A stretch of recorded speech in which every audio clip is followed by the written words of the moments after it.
Un libro es un pequeño misterio, un artefacto que contiene historias, pensamientos, propuestas y al mismo tiempo 1.000.000 de preguntas y fantasmas.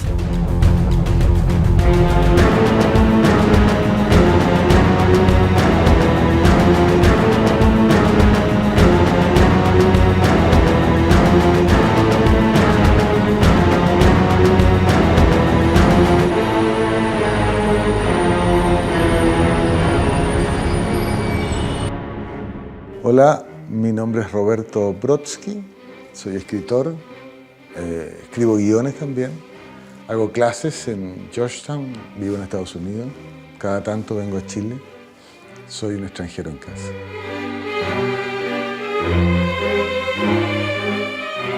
Para mí contar historias es atravesar un puente, es ir de un lugar a otro, ¿cierto? Y encontrarme con algo al otro lado. Eso es contar historias. ¿Puede ser el exilio una patria? Cuando eres judío, cuando tus abuelos huyeron de Ucrania, cuando junto a tu padre huiste del golpe en Chile, se puede perfectamente desfigurar el concepto de patria. Roberto Brodsky lo sabe. Hoy, viviendo buena parte del año en Washington, ha logrado armar, a retazos, como acuarelas de Turner, un hogar, habitando como un espectro en la memoria y cayendo, como piedra en el estanque, en el centro de la palabra. Roberto, bienvenido a Ojo con el Libro.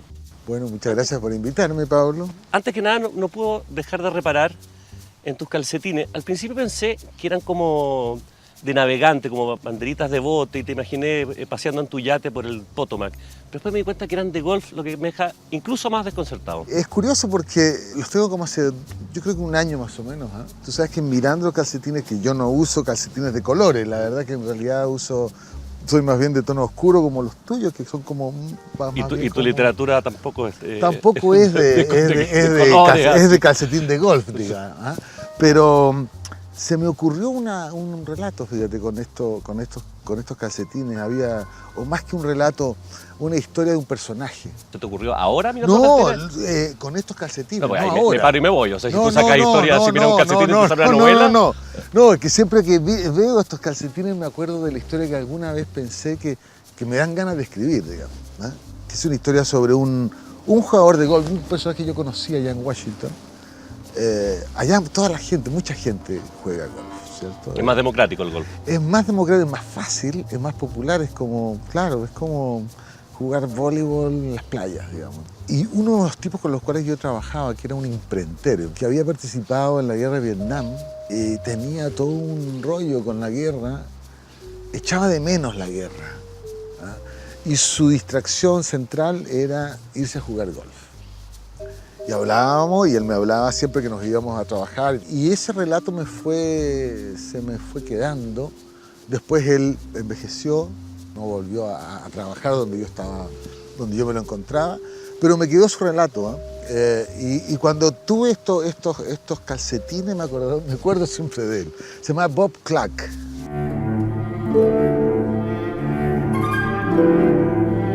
Uno de los primeros ejercicios que yo hago, pueril, muy poco serio, es mirar Wikipedia.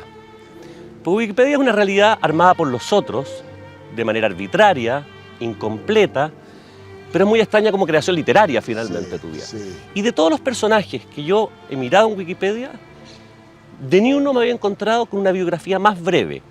Hay muchos acápites que tienen que ver con la obra, pero tu biografía tiene 3 líneas. ¿Tú me puedes explicar por qué? Es que no tengo seguidores en Wikipedia, creo. Y a mí me da una lata horrible generar los datos, ¿no? ¿Nunca has intervenido? No, nunca he intervenido. Tengo una sensación muy extraña con Wikipedia y con esos datos en general de que se pone en Google, de que pertenecen a un universo en el cual yo no puedo ponerme Le pertenece al otro. Generar yo estoy de acuerdo. Información. Yo leo cosas mías que no son ciertas, pero no me siento Sí. en posición de intervenir. Empoderado como para intervenir sobre eso. Y es muy así, extraño, porque finalmente es realidad y es verdad para muchos. Para muchos, y todo el mundo se refiere a ello. Antes de juntarse contigo en un meeting, van ahí, este tipo es esto y esto. Pero no intervengo, dejo que esas 3 líneas existan tal cual, a veces se van a ir reduciendo, yo creo. Va a quedar una. Una línea. Ya, pero hay algo que me interesa, porque tu tema es la memoria. Y en el fondo hay ciertos datos biográficos que son importantes, partiendo por un dato madre, que es el exilio. Sin embargo, dentro de tu historia, buscando en otras partes y buscando en tus libros, los datos son datos sensación, son datos atmosféricos, no son datos duros. Uno sabe que estuviste en Argentina, que estuviste en Venezuela, uno sabe que estuviste exilio, que estuviste con tu padre, las novelas tienen algo, pero no hay como una concatenación en el tiempo exacta. Es una gran nebulosa y una gran sensación. Sí. ¿Cómo te enfrentas tú primero al dato duro de la memoria? Bueno, es que es curioso lo que tú dices. Es cierto que de alguna manera no aparece en el año 75, ingresa al Frente Patriótico Manuel Rodríguez o grita Viva Perón, ¿cierto? O se inscribe en el gobierno de Rafael Caldera, no sé. Cosas así de la política, si tú quieres, ¿cierto? Yo siendo una persona que ha vivido acontecimientos políticos, porque me ha tocado, no me considero protagonista de esos acontecimientos, siempre mi posición ha sido la del testigo un poco. El testigo que ve, que anota, que toma algunas libertades, ¿cierto? Pero tu historia, sin ser protagonista político de los hechos, sí está contado desde la experiencia de testigo, pero es una primera persona la que cuenta que muestra el testigo. Sí, porque creo yo que la memoria, como si tú quieres, como atmósfera, ¿cierto? Yo trabajo con atmósferas, básicamente. Yo creo que la literatura es una atmósfera, no creo que la literatura sea ni un mensaje, ni una convicción ideológica, ni siquiera una trama. Los libros que más me gustan leer son libros de atmósfera. Si yo leo a Proust, es una sola atmósfera del tiempo recorrido, transcurrido, perdido, lo que fuera, ¿cierto? Pero literaturas que van a contarte, no sé, te pongo un caso, no sé, la Operación UNITA o el siglo XX, lo que fuera, ¿me entiendes? Que te cuente una anécdota y una trama puramente, yo me aburre muy rápido. ¿Te emparentas con el cine? ¿Sí? Con el tema de la atmósfera. Estoy pensando, está esta serie sobre este tipo que llega a ser presidente de Estados Unidos. House of Cards. House of Cards, que al principio, los primeros 30 segundos, que son la continuidad, te marcan una atmósfera de ese mundo oculto y lo hace de manera perfecta. Es prácticamente un relato literario. Sí, completamente. Bueno, las series que están haciendo son series totalmente literarias. Si tú ves True Detective, el setting es literario total. Incluso la presentación, ¿cierto? Con esa música de T-Bone, con esas imágenes de las mujeres que bailan, con la bandera norteamericana como malla, con toda una locura. El personaje de McConaughey, ¿cierto? Es un nietzscheano nihilista, totalmente lanzado ya al abismo, ¿me entiendes? Entonces, eso en literatura existe, pero en la serie de televisión no existía. ¿Qué es lo que han hecho los cineastas? Generan proyectos por el lado de la televisión y de las series que son como generar proyectos de novela. Tú participaste en el guión de Machuca. Sí. Machuca relata, al mismo tiempo que lo has relatado tú desde muchos puntos de vista. Quizás el más distinto viene a ser Machuca. La verdad que yo venía al guión, quiero decir, llegué al guión de Machuca con una pequeña novelita que se llamaba Últimos días de la historia, donde se contaba la historia de dos amigos adolescentes y una chica, y todo un desafuero sexual increíble. Espérate un poco, o sea, uno piensa que esto nace de la experiencia de Wood en este colegio integrador, pero esta tríada que está en Machuca es parte anterior de esa primera novela tuya. Sí. O sea, pero para Wood fue una suerte encontrar un correlato ya armado. Claro, o sea, todo empezó porque Wood había encontrado este libro. Ya. Encontró este libro, que era una novelita que apareció en ediciones B, qué sé yo, y me fue a ver y me dijo, oye, vi este libro tuyo, hagamos algo. Yo tengo toda la experiencia en el St. George, me interesa que mezclemos. ¿En tu libro la integración era una integración natural? ¿Era un accidente? No tenía nada que ver con la integración. Mi libro era la historia de dos amigos y una chica, tenían 16 años y vivían en Lupé, en el caos, en el desarme familiar, en la crisis total, en la calle, en la locura. Entonces, claro, Wood vio estos tres personajes. Sobre todo lo que había en esa novelita era la crisis familiar que se retrata en Machuca en el caso de Gonzalo. El chico del cual se cuenta la historia de Machuca tiene una crisis familiar interna tremenda. La mamá está con un amante, el papá se quiere ir, todo un desastre. Esa historia está tomada y yo prácticamente la guioné desde la novela. Y eran un poquito mayores también. Eran mayores, entonces lo que decidimos, la primera decisión fue bajarle la edad, o sea, a estos adolescentes, bajarlos a 11, 12 años, cosa que no tuviesen, por así decirlo, posición política propia. ¿Y usted cómo se llama? Pedro Machuca. ¡Más fuerte! ¡Pedro Machuca! ¿Has tenido más pololeos con el cine? Sí, fui co-guionista de Mi vida con Carlos, que es un documental de Germán Berger, donde se cuenta un poco la reunión de la familia de Berger, que nunca había, durante 30 años, este hombre había sido fusilado y desaparecido en el norte, y la familia nunca se había reunido, por así decirlo, a conversar. A rearmar el puzzle. El puzzle de la memoria. Y entonces hicimos un guión, cierto documental, que permitía que se produjera y se articulara ese rito, cierto funerario. Entre medio hice otra película que me la pidió Chay Agosín, que ese fue más un trabajo medio por encargo. Chay quería hacer una película sobre un poco los judíos inmigrantes de Valparaíso. Hicimos esa película, yo hice el guión, se llamaba El Brindis, creo que se llamaba. Sí. Fue una película bastante de poco impacto, muy, yo creo, restringido a la comunidad judía. Y después como me alejé un poco porque también estaba en Estados Unidos. Y allí en Estados Unidos hice un trabajo de guión importante, que es un trabajo sobre una serie de televisión, para televisión, sobre la reforma agraria. El periodismo ha equivocado su ruta y su mandato en innumerables ocasiones. Pero las hay más graves y las hay más dolorosas. Roberto Brodsky, que supo lo que era dar la pelea cuando te jugabas la vida, sabe lo que es perder el camino cuando te juegas el futuro. La visión de Machuca es una visión bastante más esperanzadora de la que vemos en tus novelas posteriores, que hablan de la experiencia de la dictadura del exilio. ¿Desde dónde conectaste para llegar a Machuca?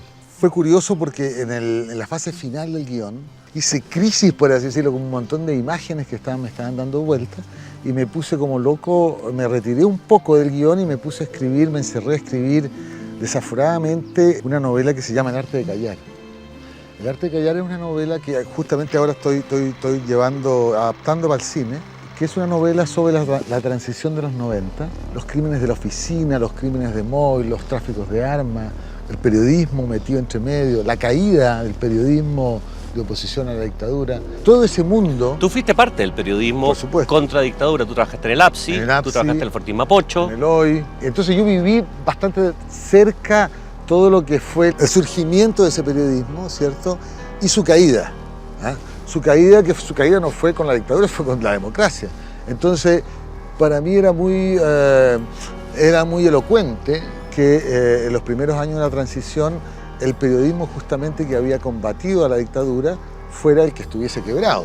Pero ¿cuál es el espacio moral que tú sientes que se pierde desde el periodismo entre la democracia? Lo que se pierde es la constitución del espacio público, del espacio de opinión pública. En la España democrática o en la España de la transición se asegura que haya diversidad de medios. Se asegura el modelo de transición, aunque imperfecto, porque nada es perfecto, se asegura de que existan ciertos medios diversos. ¿Y tú sientes que la lentitud de llegar a acuerdos con respecto a la historia, a descubrir la verdad, a aceptar la verdad y enfrentarla, tiene que ver con esta desaceleración del espacio público y del periodismo, de esta pérdida de norte y de vocación? Los directores de los medios, no sé si todos, por supuesto, pero los directores de los medios apuestan por el Estado en vez de apostar por el periodismo. El periodismo, cuando apuesta por el Estado, por supuesto que pierde el periodismo. O sea, el Estado se lo va a comer, ¿cierto? Cuando el Estado apuesta por Pinochet como factor de estabilidad, ¿cierto? Está apostando en contra de ese periodismo que venía atacando a Pinochet o diciendo que Pinochet tenía que salir de cualquier control del aparato de Estado. Entonces, por supuesto, hay una antinomia ahí, ¿cierto? ¿Y tu decisión de transformar esta primera novela en cine tiene que ver con darte cuenta de los efectos que tuvo esa época sobre el periodo actual? No tanto, porque yo en ese momento estaba convencido de que lo que estaba pasando era un desmantelamiento del espacio de opinión pública que se había ganado. Esta decisión de, primero cuando me puse a escribir la novela era porque la novela me estaba llamando todos los días. Ya, pero yo te digo hoy, el decir, ahora esta Sí. novela la voy a convertir en película, Sí. es el ver que en el presente todo lo que tú relatas en esa novela en el fondo es semilla de lo que vemos hoy. Sí, porque yo, cuando yo estaba en el periodismo en ese minuto, yo investigué lo que había sido el asesinato de Moyle en el Hotel Carrera. A Moyle lo matan y lo presentan como suicidio. Luego matan al coronel Hoover, lo presentan como suicidio.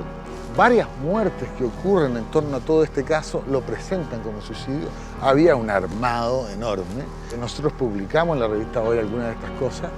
Yo mismo lo reporté y parte de la novela, ¿cierto?, era ese reporteo, por supuesto también ficcionalizado en buena parte. Pero hoy día cuando decido postular al Corfo, ¿cierto?, y hacer la adaptación de la novela, es porque hay condiciones para que Corfo me financie. Porque yo no en ningún momento pensé que hace 5 años podía Corfo optar por financiar una novela así, o adaptar al cine una novela así, porque es una novela que acusa directamente a la concertación, ¿cierto?, de un modelo de encubrimiento.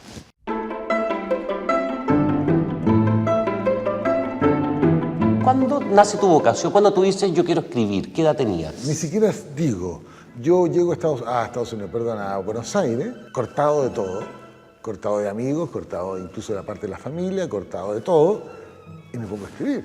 ¿A qué edad? A los 16 años. ¿Y tú antes de o sea, es la experiencia del desarraigo lo que te convierte? Está en la raíz, o sea, es la experiencia del desarraigo. Ya antes del desarraigo, tú cuando te preguntaban qué querías ser de grande... No tenía idea, no tenía la menor idea de lo que quería hacer. Y empiezo a escribir, antes de saber lo que quiero ser. Y la escritura se arma en el exilio, se arma en Buenos Aires. Yo, por alguna razón, algún motivo extraño, me acogen en Buenos Aires, en el Colegio Nacional de Buenos Aires. Y ahí todo lo que era mi escritura, o sea, todo lo que yo empiezo a hacer es escribir, y escribo poemas que son malísimos. Yo venía con esa, por así decirlo, práctica, ¿cierto? Y cuando vengo en el 80 y decido quedarme acá un tiempo, me instalo en el Departamento de Estudios Humanísticos, donde mi primer profesor, por así decirlo, maestro, es Lin, es el primero que me valida como escritor. Me presenta en una lectura pública. Eso para mí constituye como, por así decirlo, no solamente un elemento de reconocimiento, sino que también de maestría en una orfandad. Hay una escena en que hay un encuentro notable. Está Lira. Sí, claro. Estás tú y está Enrique Lira en el departamento Enrique. Sí. Una pieza de antología junto con la participación de Lira en cuanto al show. Sí, exacto. Son dos elementos, son dos hitos. ¿Ah? Son dos hitos, sí. Y nos juntamos, ¿me entiendes? Lin tenía eso. Era un tipo que te invitaba a su casa cuando había toque de queda, te juntaba, ponía unos hot dogs en el horno y nos poníamos a hablar de literatura y qué es lo que le pasaba a cada uno y qué es lo que estaba escribiendo cada uno. Y compartía su hot dog, compartía esa lectura y compartía sobre todo su experiencia poética con unos cabros chicos, ¿no? que estaban ahí tratando de armar algo. ¿Y qué aprendes tú en cuanto a mirada de él? Básicamente a entender que el discurso de la literatura no necesariamente se describe como poesía o como prosa o como teatro. Hay un discurso que tú tienes como autor que puedes trabajar en muchos medios, en muchos soportes, ¿cierto? Y depende de lo que tú quieras lograr, el soporte que vas a elegir. Y luego tenemos a Bolaño y Vilamata que surgen más o menos en paralelo. Sí, Vilamata, un gran amigo para mí, un magnífico escritor, un gran amigo, generoso. Es divertido porque, perdón, Vilamata Sí. hace eso que me explicaste que hizo Lin contigo. Sí. Vilamata yo creo que lo hace en otra dimensión, Sí. que te enseña Sí. que el juego es eterno. Exactamente. El juego en la literatura es eterno. Eso te iba a decir, exactamente eso. O sea, lo que te enseña Vilamata es que la literatura no se acaba, ¿eh? Por un lado. Que la literatura es juego, ¿cierto? Que no hay que matar a nadie y que si uno mata o muere, también es juego. ¿cierto? Todo es juego, la literatura es un juego. Y juego peligroso en el sentido de que juega con Kafka, juega con suicidas ejemplares, juega con crímenes fatales, ¿cierto? Con viajes verticales. Son esos los universos de Vilamata. Y cuando uno lo lee y lo conoce, se da cuenta que el personaje es también así y te da un goce de leerlo y de conocerlo porque es muy divertido. ¿Tú cuándo conoces a Bolaño? Yo conozco a Bolaño cuando vine a dar acá como jurado, cuando vine al concurso de cuentos Paula. Mi mujer, la Paula, era directora de la revista, entonces rápidamente se arma una, por así decirlo, recepción, ¿cierto? Yo acababa de publicar un libro, una novela que se llamaba Peor de los Héroes. Esto era año 98. Peor de los Héroes era una novela muy dura, que por supuesto fue muy duramente criticada, y Bolaño la pesca esta novela y se la lleva a Blanes. Y yo, sin pedirle nada, la verdad, Bolaño me escribe, me dice, puta, me gustó mucho tu novela. Cuando vengas a Barcelona, pasa a verme, conversamos, me encantaría conversar, invitarte a la casa, qué sé yo. Bueno, coincidió que con la Paula viajamos a España, a Barcelona, y nos fuimos a Blanes. Y ahí conocimos a Bolaño, qué sé yo, más personalmente, ¿cierto? Sin el rollo chileno. Y luego volvimos y quedamos bastante cerca. Tanto así que Bolaño obtiene el premio Rómulo Gallego el 2000, creo, a fines del 99, y me dice, te va a llegar una invitación. Y me llegó una invitación del premio Rómulo Gallego para ir a presentarlo. Detective Salvaje, premio Rómulo Gallego, me invitan a Caracas, yo llego a Caracas y lo presento y por supuesto ahí compartimos en el hotel. Y ahí lo conozco bastante. ¿Es Bolaño un punto de inflexión en la literatura? Yo creo que para mí no, en el sentido de que no fue un maestro, fue más bien un hermano, ¿eh? Una cosa como nos hermanamos en algo. Él tenía una concepción de los escritores en general también bastante combativa. Sí. Y tú particularmente en la segunda novela de esta trilogía, en Veneno, tú hablas de este personaje que llega a Chile y se encuentra con esta bolsa de gato del mundo de la literatura, llenos de sables escondidos y dagas, en que tienes que pagar un precio por entrar al círculo, un mundo muy chico, controlado por ciertas facciones, peleados unos con otros. Sí. ¿Esa imagen la sigues teniendo? Yo creo que esa imagen no es una imagen. Yo creo que es una realidad. Una realidad. Creo que la literatura se arma aquí en base a pequeños nichos, ¿cierto? ¿Qué tanto veneno puede haber en un medio literario pequeño, cerrado como cinta en el pelo, de un país improbable como Chile? ¿Qué tan duro puede ser volver a ese lugar atrincherado, que por lo demás ni siquiera sabes si te pertenece? Lo que yo cuento, lo que se narra en Veneno, es esa relación de donde viene un autor extranjero de éxito, ¿cierto? Y el éxito lo valida para poder romper filas. Sí, lo que pasa es que pero igual tiene que ver con nuestro doble estándar en el sentido de que esta situación la reconocen todos. La mayoría pertenece a uno u otro bando, por supuesto. Pero sin embargo, nadie le pone nombre a esto. Nadie le pone nombre. Sí. Creo que el problema allí es que tú lo instalas, lo inscribes, ese fenómeno en lo real, en los medios de comunicación, en las discusiones, en los debates, como tal fenómeno, y por supuesto que te va a resbalar, porque nadie te va a reconocer eso, ¿cierto? Nadie le va a poner cara. Nadie le va a poner cara, nadie lo va a pintar del color que tiene que pintarlo. Entonces, por lo mismo, yo elegí escribir Veneno porque me parecía que era el medio, ¿cierto?, de no solamente de desplegar eso que todos reconocemos que existe, también de, cuando tú lo escribes, deja de tener el peso que tiene. Ya, y tú viviendo 8 meses en Estados Unidos y 4 meses en Chile, más o menos todos los años, los últimos años, vuelves, imagino que te encuentras con un paisaje, te encuentras con amigos y todo, pero te encuentras con este veneno. ¿No sales arrancando al último día del cuarto mes del veneno? Me gustaría arrancar a veces, sí, me gustaría ¿No te arrancar. antes? Me gustaría arrancar porque he tenido episodios extrañísimos de gente que ha leído literalmente literalmente la novela, como si fuese literalmente una acusación, ¿cierto?, personalizada. Ante los reproches y ante las acusaciones y a veces los insultos, ¿cierto?, que he podido recibir, yo lo único que digo es que la libertad de escritura es súper importante, ¿cierto? Incluso y afirmo y reafirmo que es necesario que los escritores puedan escribir y no repetir, ¿cierto? Yo creo que no habría podido escribir Veneno acá en Chile. Y lo digo sumamente en serio porque sé que las coacciones acá son muy fuertes.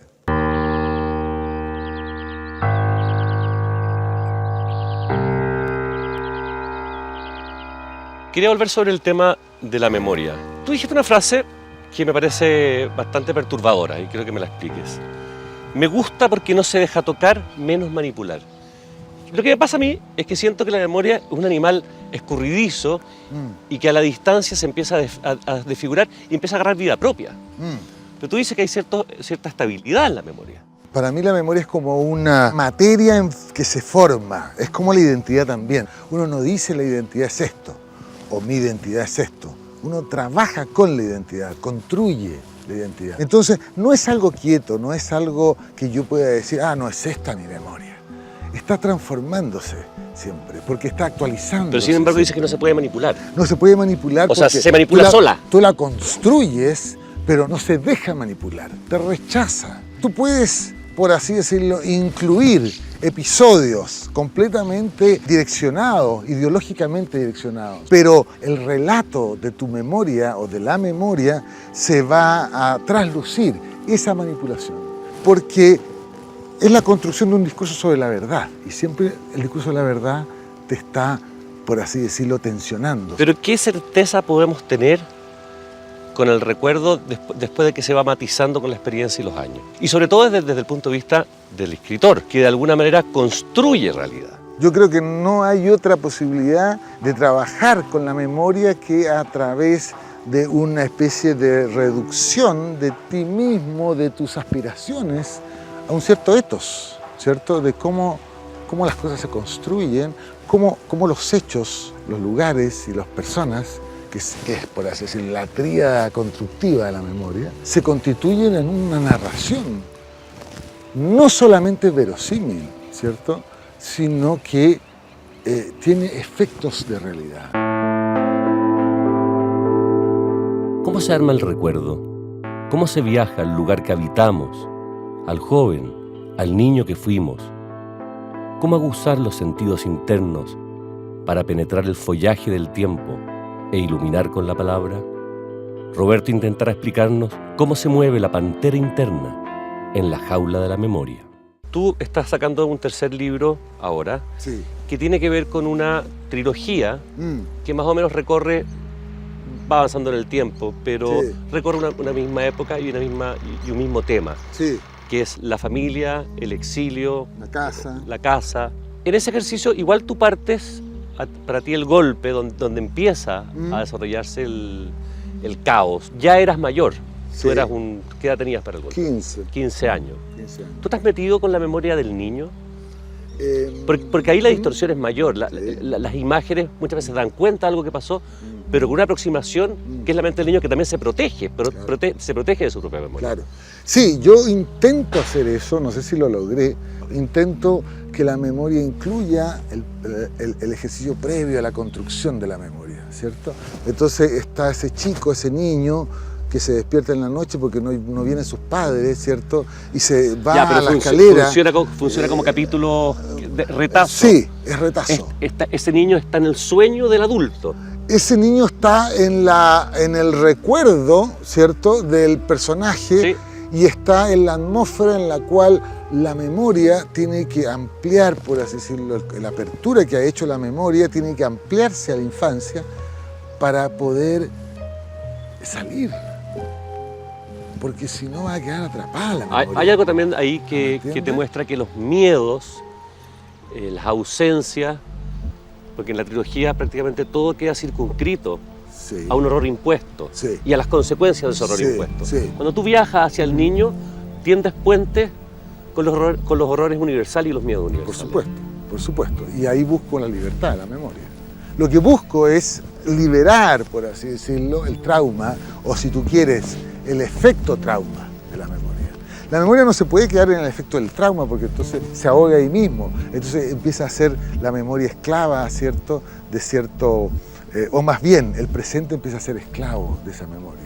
Pero para que esa memoria alimente, por así decirlo, y no esclavice, tú tienes que abrir necesariamente el ángulo desde el cual tú observas y narras. Entonces, claro, busco narrar a ese niño, busco que ese niño mire y sienta los miedos infantiles universales, fantasmáticos y terriblemente angustiosos de cada uno de nosotros. Y por supuesto aquí, en ese minuto, la memoria empieza como a, ¿cierto? Oscila desde el trauma hacia otra parte. Sana la particularidad. Sana totalmente. Sana la particularidad Sí, al verla en posición Sí. universal.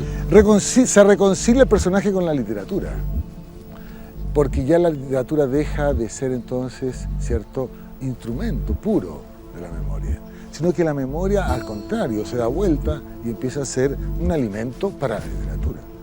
¿Entiendes? Para mí funciona así esa trilogía, por eso de alguna manera como que lo veo como trilogía. Exactamente. ¿Ah? Esa trilogía, ¿tú la viste con el tiempo? Con el ¿Cuando tiempo. caíste sobre el tercero? ¿O en algún minuto pensaste, No. aquí tengo tres cajas?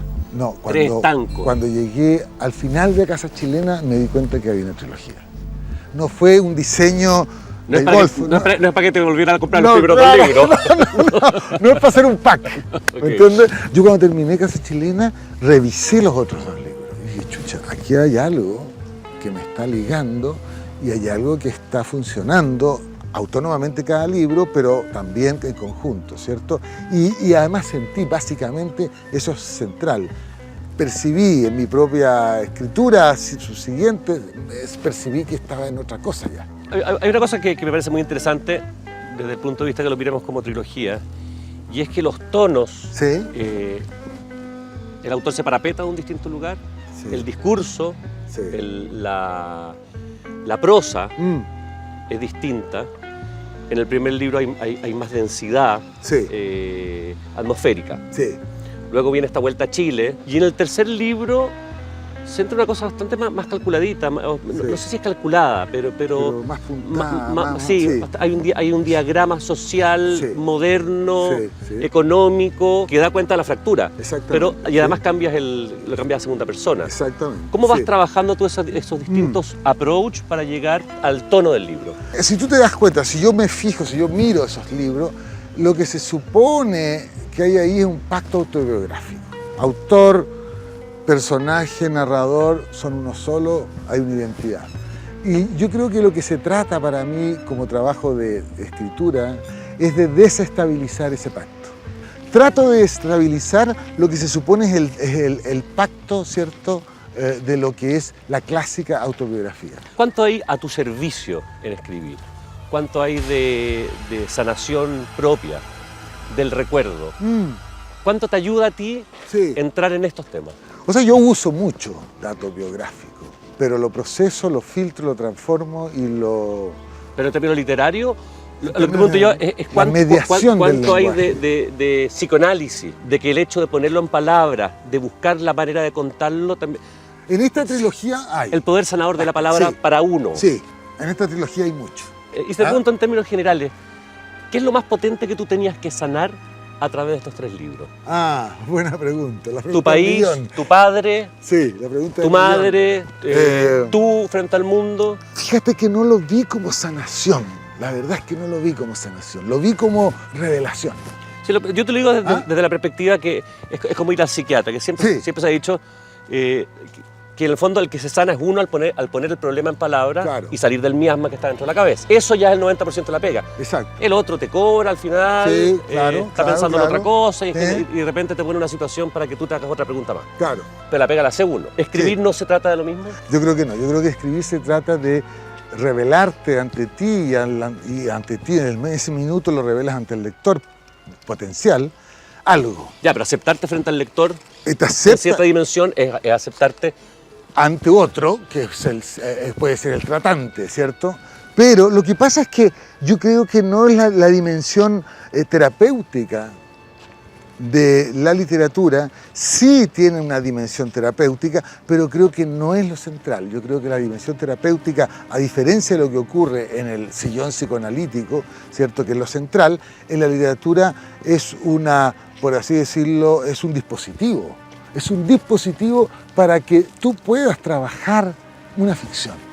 Porque en el fondo yo no creo que ni Bosque Quemado, ni Veneno, ni esta otra novela sean autobiografías de mí mismo.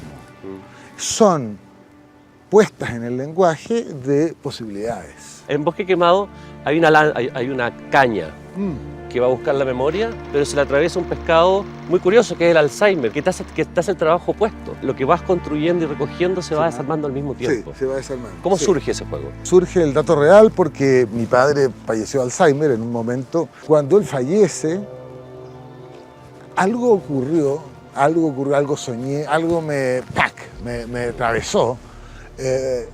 Y yo dije, aquí hay algo. No es que haya una novela, aquí hay algo importante. Que lo que pasa tengo es que la imagen de alguien que está tratando de armar un puzzle y se empiezan a desaparecer las piezas, en el minuto en que decide armar el puzzle, es tremendo. Es tremendo, claro. Y efectivamente funcionó así, y se arma así porque creo que es la paradoja del regreso. Esa es la paradoja del regreso, el tipo que ha estado 10 años pensando en regresar, y cuando regresa, chucha, no desconoce todo lo que hay.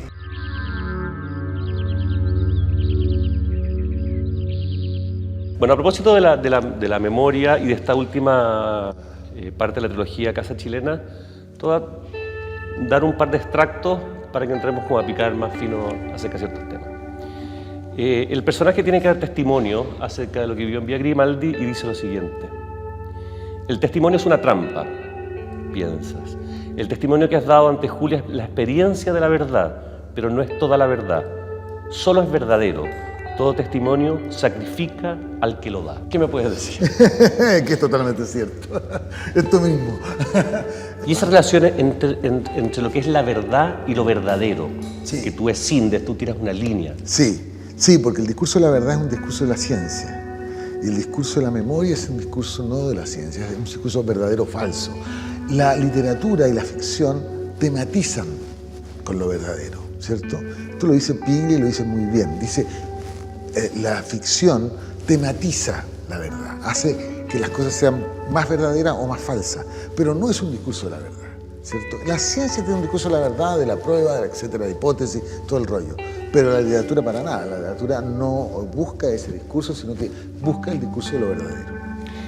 Aquí hablas de Onetti y él está citando a Proust, y que dice que una obra es producto de un yo diferente al que manifestamos en nuestras costumbres, y que ese yo tan distinto al que habitamos en sociedad solo es posible alcanzarlo abstrayéndose de los otros y del yo que conocen los otros, poniendo un otro yo que sentimos sin duda como el único real, y para el cual los artistas terminan viviendo como ante un Dios al que abandonan cada vez menos y al que le han sacrificado una vida que no sirve más que para honrarlo.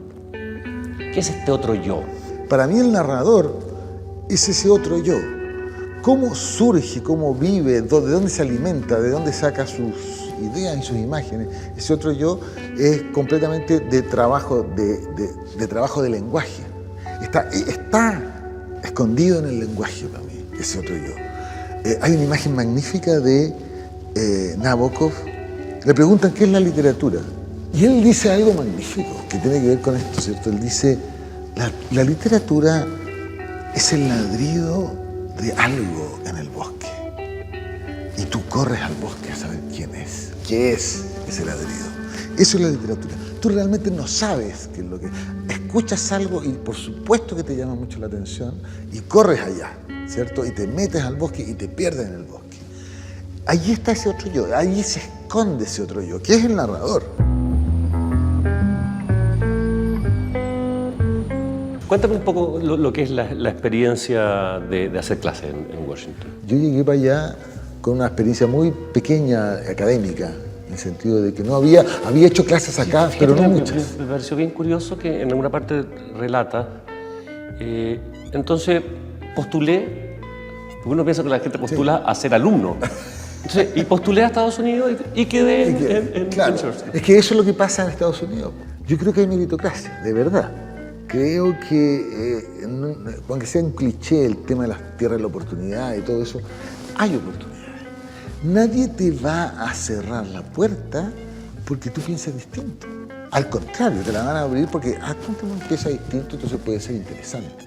Es una sociedad que se basa en una diversidad, está fundada en la inmigración. Lo fundaron tipos que venían escapando, ¿cierto?, de guerras religiosas o persecuciones religiosas. Entonces, la cantidad de gente con la cual tú te encuentras que viene de distintos lugares, chinos, europeos, del este, latinoamericanos, ¿Es más fácil enorme. ser de ascendencia o ser judío en Estados Unidos que en un país como Chile? Yo creo que es menos complicado, menos complicado. Yo creo que acá tiene una complicación ser judío. Yo me eduqué en un colegio donde me dijeron que yo era judío, yo no sabía lo que era ser judío. Y un profesor me dijo, ¿usted es judío? Claro, es algo, es una condicionante. Es una marca. O sea, el resto de tus compañeros eran hombre o mujer, Hombre o mujer, tenían una edad. venía de no sé dónde, pero usted es judío. Y allí yo aprendí que era judío. Porque le pregunté a mis padres por qué me dijeron que soy judío. Soy judío, y ahí se armó un despelote, ¿cierto? Y mi padre fue a alegar. Pero quiero decir, aquí te marca eso. Y visto desde la mirada propia, Sí. ¿tú sientes que el ser judío determina una mirada, un análisis particular de la realidad?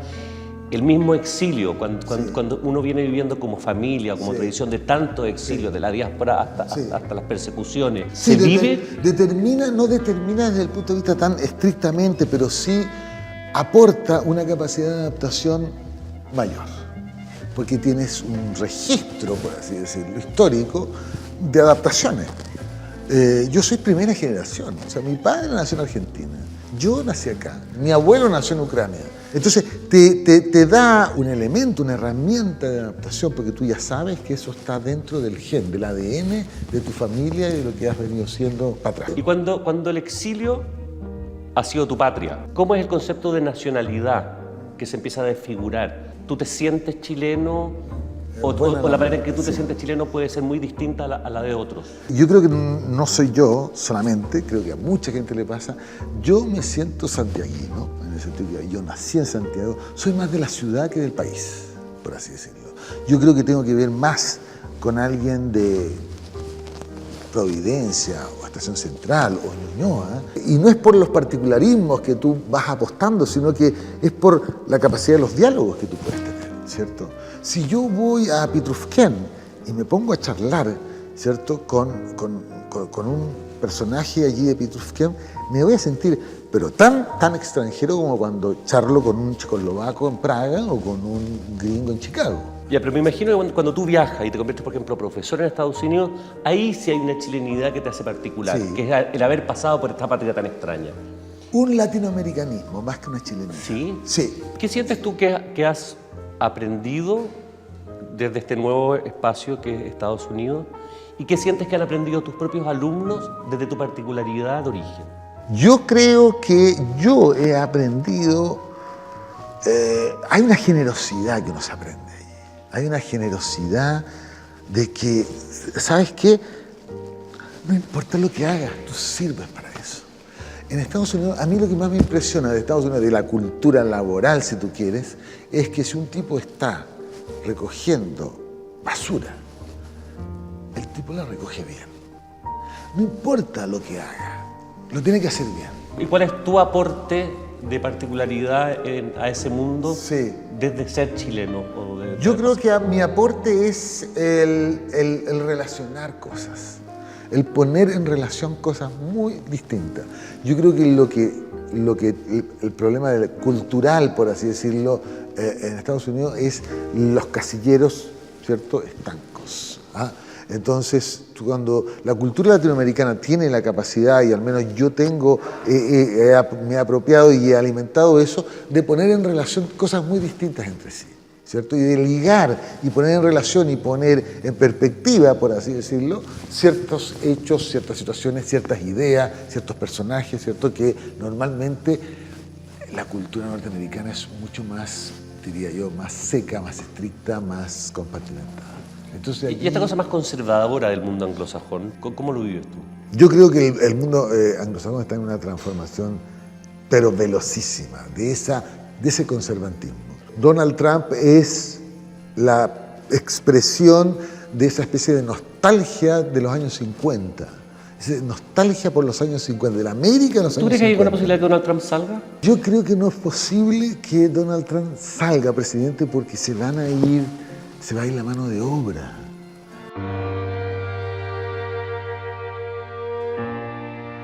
Cuando lanzaste Bosque Quemado dijiste que te costaba mucho reconciliarte con Chile. Sí. ¿Qué pasa con esa reconciliación?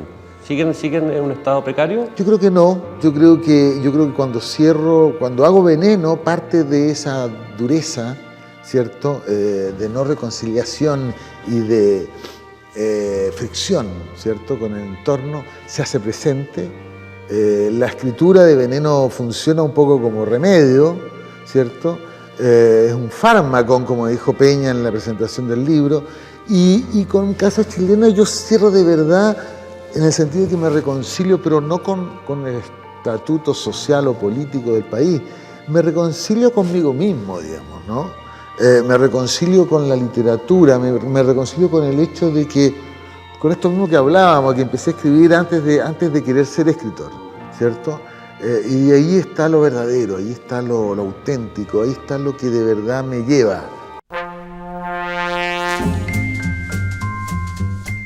Quiero que me recomiendes un libro para masturbarse. Hay un libro, My Life as a Man, de Joseph Roth, ¿cierto? Perdón, de Philip Roth, no de Joseph. My Life as a Man tiene unas par de escenas que son impresionantes de la relación de un profesor, o más bien de un hombre adulto, con una chica joven. Un libro para matar a alguien. Viaje al fin de la noche, me parece que es Céline. un libro, sí, Céline. Me parece que es un libro para matar a alguien, para matar a un país, para matar a una tribu, para matar a todos. Un libro para darse estatus. Para darse estatus. Tú te pones en una plaza con tu libro y el que va pasando dice, este tipo sabe. La montaña mágica. Perfecto. Un libro del que te has jactado, pero que nunca leíste. O que nunca terminaste. Ser y tiempo. Nunca lo terminé. Un libro para conquistar a una chica así de manera fácil y rápida. Nocturno hindú. Es del italiano de Tabucci. De Tabucci. Qué lindo libro. Precioso. Qué lindo todos los libros cortos de Tabucci. Precioso. Un libro para que te pueda llegar a hacer dejar de escribir para siempre porque tú lo lees y dices, no, yo no me puedo, yo frente a esto no, yo soy nada. Es un libro célebre de Canetti, la gran novela, Auto de Fe. Auto de Fe de Canetti es un libro monumental que te deja chiquitísimo. Un libro que te parece que era una gran idea madre y mal resuelto, que te gustaría casi reescribirlo. El libro de Manuel de Cortázar, fíjate, es una novela fallida, creo yo, pero muy buena. Muy interesante la intermedialidad que juega con el periodismo, la confesión, el grupo, los eventos políticos, la tribu de la serpiente que está metida por ahí también. El libro de Manuel para mí es un libro, claro, que es fallido, pero sería súper interesante reescribirlo. Un libro para entender finalmente el proceso que vivió Chile. Si tienes que elegir un testimonio para entregar a generaciones venideras o a jóvenes que no lo vivieron. Anatomía de un mito, de Moulián. Anatomía de un mito es una gran novela. Es un ensayo sociológico, pero es una gran novela también. Un libro que sea realmente un libro de autoayuda, sin ser lo que conocemos como un libro de autoayuda. Poemas y antipoemas, de Parra. Palabra o giro en español que te encante. Al rico veneno. Al rico veneno. Al rico veneno. Palabra o giro que detestes del español. Me la mandé. Palabra o giro que te gustaría importar. Desde afuera. Sí. Que te parece que existen en otro idioma y que es maravilloso y te gustaría. Je ne marre. John Emar, de hecho, está importado por Juan Emar, ¿cierto? Pero John Emar es magnífico. Es John Emar, sí. Estoy harto. Y por último te quiero hacer una pregunta. Hay una historia en este libro que él dice, algún día se me ocurrió escribir sobre un tipo, en este libro Casa Chilena, el hablante, dice, no el hablante porque está en segunda persona, pero a este personaje se le había ocurrido escribir un libro, que nunca lo había hecho, que tenía que ver con que no entendía bien su vida, entonces decidía contratar a un investigador para que lo mirara desde afuera y le diera ciertas señales, y luego eso deviene en una cantidad de problemas. ¿Ese libro lo vas a escribir? Ese libro es el que está allí. A contrata a B, Sí. para que lo siga y le dé un informe sobre sus propias conductas sospechosas, ¿cierto? Sí, la escaleta está ahí, pero ese libro... Pero el personaje que se cuenta en segunda persona es ese informe.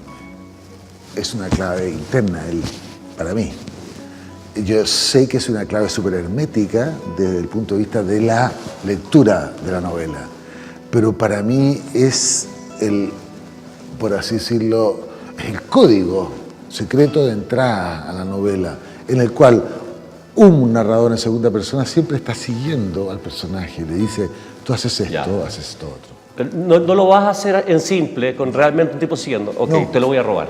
Ah, Te lo muy voy a bien. robar porque hay una serie de episodios de mi vida que no he logrado desentrañar o que no me acuerdo, y me parece absolutamente genial poner a alguien a investigar. Yo te diría que si tienes entusiasmo por la figura, ¿cierto? Y si te gusta el teatro, que lo hagas dramáticamente. Que lo hagas dramáticamente en el sentido de que hagas una obra de teatro donde A sigue a B. Y puede ser muy interesante. ¿Vas a cobrarme derechos de autor? No. Muy bien. Ha sido un placer. Muchas gracias.